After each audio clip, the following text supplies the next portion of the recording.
नमस्कार दोस्तों, कैसे हैं? मैं आदित्य सिंह और एक बार फिर से आ गया हूँ आप लोगों के बीच एक अलग सब्जेक्ट की क्लास लेके। जैसा कि यूजुअली मैं फार्मास्यूटिक्स की क्लासेस लेता हूँ और उसी की वीडियो अपलोड करता हूँ। बट आज एक अलग subject human anatomy and physiology की क्लास है आज, HAP जैसे हम लोग बोल देते हैं, ठीक है। और जो है ये JJ कॉलेज ऑफ फार्मेसी की क्लास है और जिसके एक लिस्ट बनाई गई थी इम्पोर्टेंट क्वेश्चंस हैं, प्रोबेबल क्वेश्चंस दैट में appear in the semester exams और यूनिवर्सिटी एग्जाम्स, ठीक है।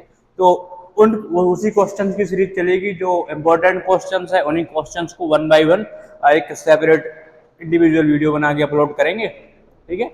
और इसी तरीके से जितने भी क्वेश्चन उस लिस्ट में है वो सारे क्वेश्चंस के जो आंसर है ये यूट्यूब के थ्रू आप लोगों के पास पहुंचा दिए जाएंगे, ठीक है। तो अब शुरू करते हैं। पहला हमारा जो टॉपिक था व्हाट इज सेल, ठीक है।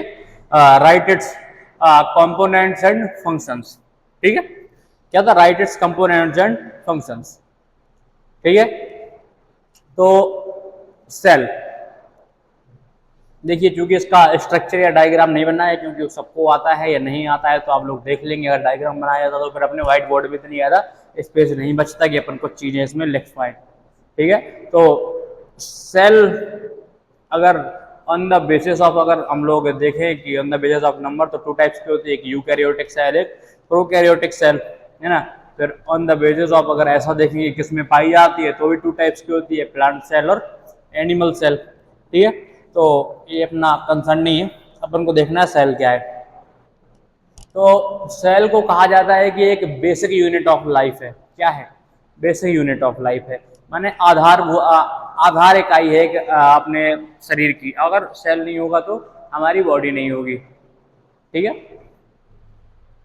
जस्ट बिकॉज कि सेल से मिलकर ऑर्गेनेल्स बनते हैं, सेल से मिलकर टिश्यू बनते हैं, ऑर्गेनेल्स बनते हैं, देन ऑर्गन बनते हैं, देन वो कंबाइन होकर एक बॉडी बनती है। तो कहने का मतलब कि जो एकदम जो शुरू हो रहा है ना, वो कहाँ से, नींव जैसे कह सकते हैं ना, कि नींव हमारे शरीर की क्या है, तो वो है कोशिका। क्या है? कोशिका या सेल। तो बेसिक यूनिट ऑफ लाइफ है, जो जितनी भी हमारी बॉडीज में प्रोसेस होती है, एक्टिविटीज होती हैं, है ना, जितने भी सिस्टम्स हैं, सर्कुलेशन होता है, जो भी होता है, सबके लिए सिर्फ क्या रिस्पॉन्सिबल है?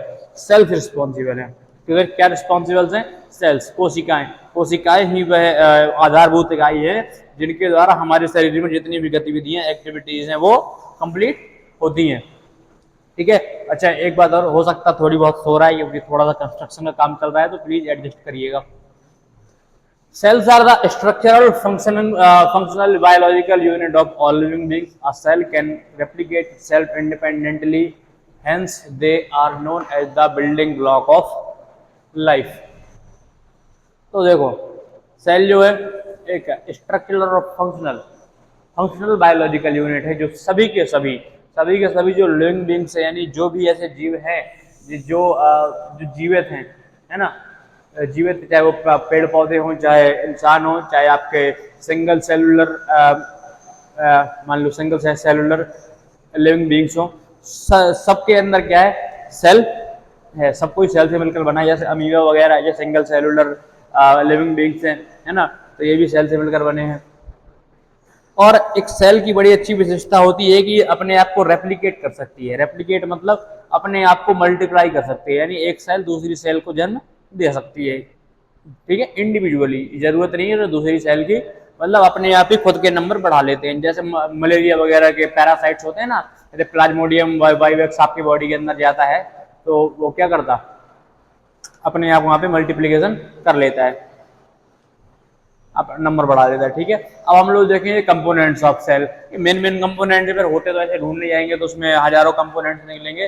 देखो, मेन कंपोनेंट्स क्या है? फंडामेंटल यूनिट ऑफ लाइफ, देखो 100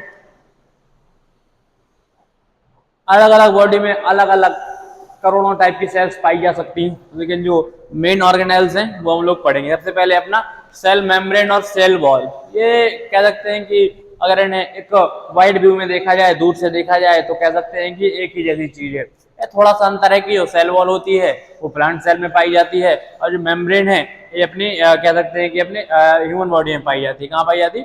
ह्यूमन बॉडी में, या फिर जो भी अंडर लिविंग बींग्स हैं अदर देन प्लांट्स, ठीक है, उनमें पाई जाती है सेल मेम्ब्रेन। अच्छा, सेल मेम्ब्रेन का सबसे मेन फंक्शन क्या है कि वो जितने भी उसके अंदर ऑर्गेनेल्स है, चाहे आपका गोल्गी बॉडी हो या ईआर हो या माइटोकॉन्ड्रिया हो, न्यूक्लियस हो, न्यूक्लियोलस हो, साइटोप्लाज्म हो, लाइसोसोम हो, सेंट्रोसोम हो, एनीथिंग, तो उन सबको पहली बात प्रोटेक्शन देती है, उसके बाद वो उनको बांध के रखती है, ठीक है, उनको क्या करती है टुगेदर, मतलब एक साथ रखती है, उन्हें बाहर नहीं, मतलब सीक्रेशन वगैरह भी क्या करती है, सीक्रेशन वगैरह भी रोकती है कि कुछ बाहर फ्लूइड वगैरह बह ना पाए। और जो सेल मेम्ब्रेन होती है एक सेमी परमेबल मेम्ब्रेन होती है, क्या जी, सेमी परमेबल मेम्ब्रेन, यानी इसके अंदर जैसे मान लो हमें सेल में क्या पहुंचाना, मान लो न्यूट्रिशन पहुंचाना, भाई सेल भी एक लिविंग चीज है ना, वो जीवित है, वो फंक्शन कर रही है, तो अगर हमें उसके बाद न्यूट्रिशन पहुंचाने हैं तो कहां से आएगा, सेल मेम्ब्रेन के थ्रू ही वो जाएगा, उसी से धीरे धीरे सीक्रेट होगा अंदर की ओर, से बाहर नहीं आएगा, धीरे धीरे अंदर की ओर सीक्रेट होगा, ठीक है, इसलिए ये कैसी एक सेमी परमेबल मेम्ब्रेन है। अब सेल वॉल भी very similar to cell membrane है, but the only difference is कि ये जो है प्लांट से पाई जाती है मेनली, ठीक है। फिर आ जाओ अब न्यूक्लियस एंड द न्यूक्लियोलस पर। अब न्यूक्लियस सबको पता है क्या होता है, केंद्रक होता है ना, सेंटर ऑफ द सेल जिसे कहते हैं, सेंटर ऑफ द सेल क्या है, न्यूक्लियस है। अब रही बात न्यूक्लियोलस की, तो न्यूक्लियोलस भी न्यूक्लियस का सेंटर जो है वो है न्यूक्लियोलस, न्यूक्लियस को हम लोग कह सकते हैं सेंटर ऑफ, न्यूक्लियस को हम लोग न्यूक्लियोलस को कह सकते हैं सेंटर ऑफ न्यूक्लियस, क्या कह सकते हैं, सेंटर ऑफ न्यूक्लियस, है ना। इसका जो है मेन फंक्शन क्या है, न्यूक्लियोलस का न्यूक्लियस मेनली राइबोसोम्स वगैरह का जो है बायोजेनेसिस करता है, बायोजेनेसिस माने सिंथेसिस किसका करता है, राइबोसोम्स वगैरह का, डीएनए वगैरह की बायोजेनेसिस करता है, सॉरी डीएनए वगैरह से मेनली मिलके बना होता है न्यूक्लियोलस, ठीक है। और ये आपको पता ही है न्यूक्लियस, है ना, केंद्रक कहते हैं, सेंटर ऑफ द सेल है, और almost every activity is controlled by nucleus, जैसे कहते हैं ना कि कमांड सेंटर जो है, कमांड सेंटर किसका, सेल का कमांड सेंटर कौन है, न्यूक्लियस है, ठीक है। अब आ गया अपना सेंट्रोसोम, तो सेंट्रोसोम जो है एक कह सकते हैं ट्यूबुलर स्ट्रक्चर ये भी होता है, ठीक है, और ये मेनली एनिमल सेल में पाया जाता, इसमें परेशान होने की हमको जरूरत जाता है नहीं। फिर है आपका क्लोरोप्लास्ट। अब क्लोरोप्लास्ट वेरी सिंपल, देखो सुनने में क्लोरोप्लास्ट क्लोरोफिल, ठीक है, क्लोरोप्लास्ट क्लोरोफिल, तो क्लोरोप्लास्ट क्या है, पाया जाता है कहां पे, प्लांट सेल मेम्ब्रेन में, कैसा होता है, ग्रीन इन कलर, ठीक है। क्लोरोफिल प्लांट में कहां से आता है, क्लोरोप्लास्ट से, कहां से आता, क्लोरोप्लास्ट से। फिर है आपका साइटोप्लाज्म। अब साइटोप्लाज्म क्या है, फॉर एग्जांपल मैंने यहाँ पे एक छोटी सी सेल बना दी, ठीक है, जरा ध्यान से देखिएगा, ये मान लो एक सेल है, ठीक है, अब ये सेल का ये हो गया न्यूक्लियस, ये हो गया न्यूक्लियोलस, है ना, और यहाँ पे मान लो अलग अलग ऑर्गन्स है, यहाँ पे गोल्गी बॉडी है, सेंट्रोसोम है, ये जो भी है, ठीक है, ईआर हो गया यहाँ से ऐसे ऐसे करके यहाँ तक। अब जो ये जो लिक्विड भरा हुआ है ना इसके अंदर, ये जो फ्लूइड, ठीक है, ये जो फ्लूइड है इसको बोलते हैं हम लोग क्या, इसको बोलते हैं हम लोग साइटोप्लाज्म। ये बेसिकली जेल लाइक लिक्विड होता है, जेल लाइक चिपचिपा, है ना, जैसा जेल होता है ना हमारा, उसी टाइप का होता है, और ये जो है एक सेल के अंदर भरा हुआ होता है।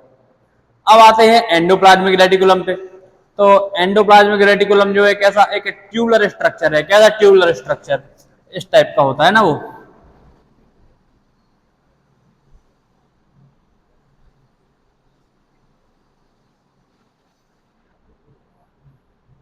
ठीक है, इस टाइप का होता है, सॉरी, ठीक है, इस टाइप का होता है एंडोप्लाज्मिक रेटिकुलम। अच्छा, एंडोप्लाज्मिक रेटिकुलम होते हैं टू टाइप्स के, एक होता है रफ एंडोप्लाज्मिक रेटिकुलम, एक होता है स्मूथ एंडोप्लाज्मिक रेटिकुलम। रफ मतलब होता खुरदरा। अब खुरदरा वो क्यों हो जाता, सेम होते हैं दोनों दिखने में, ओनली डिफरेंस इज कि जो रफ एंडोप्लाज्मिक रेटिकुलम होता है उसकी जो है मेम्ब्रेन पे राइबोसोम्स प्रेजेंट होते हैं, क्या प्रेजेंट होते हैं, राइबोसोम्स, क्या प्रेजेंट होते हैं, राइबोसोम्स, ठीक है, राइबोसोम्स प्रेजेंट होते हैं, तो इसलिए इसको हम लोग रफ एंडोप्लाज्मिक रेटिकुलम बोल देते हैं, ये इससे कोई कनेक्टेड नहीं है, बस ऐसे ही लिख दिया है मैंने, ठीक है। तो टू टाइप्स के होते हैं endoplasmic reticulum, rough endoplasmic reticulum और स्मूथ एंडोप्लाज्मिक रेटिकुलम, ठीक है। और ये जैसे ये मान लो यहाँ पे न्यूक्लियस है, ये न्यूक्लियस है, तो इससे ही कनेक्टेड होते हैं इस प्रकार से, ठीक है, इस प्रकार से कनेक्टेड होते हैं, ठीक है। और ये प्लांट सेल, एनिमल सेल दोनों में पाया जाता है। Then we have our mitochondria. Everybody knows what its function is. Its main function is that it provides energy to the whole cell. That is why it is also known as the power house of the cell. Mitochondria को हम लोग क्या cell का power house कहते हैं, क्योंकि ये अपने अंदर जो भी सेल को एनर्जी लगती है वो स्टोर करके रखता है। जितने भी फंक्शन सेल में होते हैं वो सारे कंडक्ट होते हैं just because of mitochondria, because mitochondria provides energy to the every other organelle, है ना, फॉर इट्स फ्लुएंट फंक्शनिंग, है ना। ये अपने अंदर एटीपी के रूप में एनर्जी स्टोर करके रखता है, ठीक है। एटीपी आप लोग जानते होंगे, 9th 10th में पढ़ा होगा सबने। एडिनोसिन ट्राइफॉस्फेट होता है, ठीक है। एडिनोसिन प्रोटीन होता है और 3 फॉस्फेट के मॉलिक्यूल्स होते हैं, तो इसलिए उसे एडिनोसिन ट्राइफॉस्फेट बोलते हैं, है ना, ये सबको पता है। और माइटोकॉन्ड्रिया दो सेल से बनकर बना होता है, ठीक है। एक मतलब 2 लेयर सेल्स बोल रहा हूँ, 2 लेयर डबल लेयर्ड एक ऑर्गेनेल है और पावर हाउस ऑफ सेल है। इतना लिख देंगे, हो गया। फिर अपना आ गया राइबोसोम। तो राइबोसोम्स क्या है? ये राइबोसोम ऐसा कंपोनेंट ऑफ सेल है जो आरएनए को होल्ड करके रखता है। आरएनए को मतलब व्यवस्थित रखता है, ठीक है। और प्रोटीन सिंथेसिस में भी जो है बहुत सहायक, प्रोटीन सिंथेसिस में भी सहायता करता है या सहायक होता है। और इसको मैसेंजर ऑफ द सेल भी बोला जाता है। किसको? आरएनए को मैसेंजर ऑफ द सेल भी बोला जाता है। Then we have our vacuole. Vacuole क्या? एक big and plentiful vesicle found in plant. एक कह सकते हैं वेसिकल होता है, बर्तन टाइप का होता है और यूजुअली प्लांट सेल्स में पाया जाता है। Then we have our Golgi body. अब हम लोग गोल्जी बॉडी को गोल्जी एपैरेटस बोलते हैं, बोल सकते हैं या नॉर्मली गोल्जी भी बोल सकते हैं, गोल्जी बॉडी बोलते हैं। मल्टीपल नेम्स होते हैं इसके गोल्जी बॉडी के, ठीक है। गोल्जी बॉडी का मेन काम क्या है? गोल्जी बॉडी जो है प्रोटीन्स को प्रोसेस करती है सीक्रेशन के लिए बॉडी में, और मल्टीपल एंजाइम्स की प्रोसेसिंग करती है और उन्हें बॉडी में धीरे धीरे सीक्रेट करती है, ठीक है। अब आया अपने फंक्शंस पे, सेल के क्या क्या फंक्शंस होते हैं। सॉरी, फंक्शंस ऑफ सेल क्या है? देखो, सेल के जितने भी देखो बॉडी में फंक्शंस होते हैं सारे सेल के ही फंक्शन है। बट अगर अपन मेनली सेल के फंक्शंस पे जाएं तो देखो, सबसे पहले essential for the growth and development of an organism, important function of cell. सबसे ज्यादा इंपॉर्टेंट फंक्शन है कि वो किसी भी ऑर्गेनिज्म की ग्रोथ में, डेवलपमेंट में वेरी हेल्पफुल होती है, बेसिक यूनिट है क्योंकि, ठीक है। फिर ग्रोथ, माइटोसिस। तो एक सेल का फंक्शन ये है कि ये माइटोसिस करती है, माने सेल डिवीजन का एक प्रोसेस होता है, उसे हम लोग माइटोसिस बोलते हैं। इसमें कि एक सेल होगी पेरेंट सेल, उसके मान लो ये सेल है, वो धीरे धीरे पहले इस तरह से होएगी, फिर वो थोड़ी और गहराएगी और फिर वो अलग हो जाएगी, फिर ये अलग अलग 2 सेल्स बन जाएंगी, ठीक है। इसको हम लोग बोलते हैं माइटोसिस। क्या बोलते हैं? माइटोसिस। फिर है ट्रांसपोर्ट ऑफ सब्सटेंसेस। तो सेल्स का वेरियस ये है कि इसमें बहुत सारे न्यूट्रिएंट्स बाहर से आते हैं, ठीक है, या फिर बहुत सारे बाहर जाते भी है, और जितनी भी केमिकल प्रोसेस होती हैं उनको भी सेल क्या करती है? कैरी आउट करती है, ठीक है। Energy production.